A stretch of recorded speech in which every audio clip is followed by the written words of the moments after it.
ಸಾಲವನು ಕೊಂಬಾಗ ಹಾಲು ಜೇನುಂಡಂತೆ ಸಾಲಿಗನು ಬಂದು ಕೇಳುವಾಗ, ಸಾಲಿಗನು ಬಂದು ಕೇಳುವಾಗ ಕಿಬ್ಬದಿಯ ಕೀಲು ಮುರಿದಂತೆ ಸರ್ವಜ್ಞ ಅಂತೇಳಿ ಆಡಿದ್ರು. ನಮ್ಮ ಜನಪದ ತ್ರಿಪದಿಗಳನ್ನೇ ಕೇಳುವಷ್ಟು ಸಂತೋಷವಾಗ್ತಿದೆ. ಹೌದು, ಅದನ್ನು ತಗೊಂಡ್ರು. ಮೂರು, ಅವನು ತ್ರಿಪದಿ ಅಲ್ವಾ, ಹಾಗಾಗಿ 3 ವಚನಗಳನ್ನು ತಗೊಂಡೆ.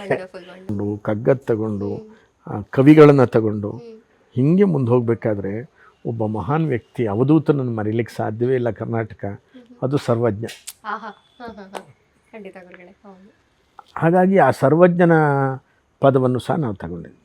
ಆಕ್ಚುಲಿ ಸರ್ವಜ್ಞನ ಪದಗಳನ್ನ ಸಂಗೀತಕ್ಕೆ ಬಳಸೋದು ಕಷ್ಟ, ಅಥವಾ ಹಾಡೋದು ಪ್ರಯೋಗನೂ ಕಷ್ಟ ಅಂತ ಹೌದು ಹೇಳ್ತಾರೆ. ಹೌದು ಆದ್ರೆ ಅದು ಕೂಡ ನೀವು ಇಲ್ಲಿ ಹೌದು ಹೌದು ಅದನ್ನು ತುಂಬ ಚೆನ್ನಾಗಿ ಹಾಡಿದ್ದಾರೆ.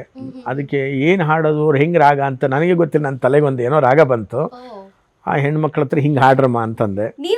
ನಾನೇ ಸಂಯೋಜನೆ ಮಾಡಿದೆ.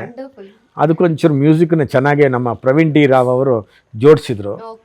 ತುಂಬ ಚೆನ್ನಾಗಿ ಬಂತು. ಆ ಹೆಣ್ಮಕ್ಳು ತುಂಬ ಚೆನ್ನಾಗಿ ಹಾಡಿದ್ರು.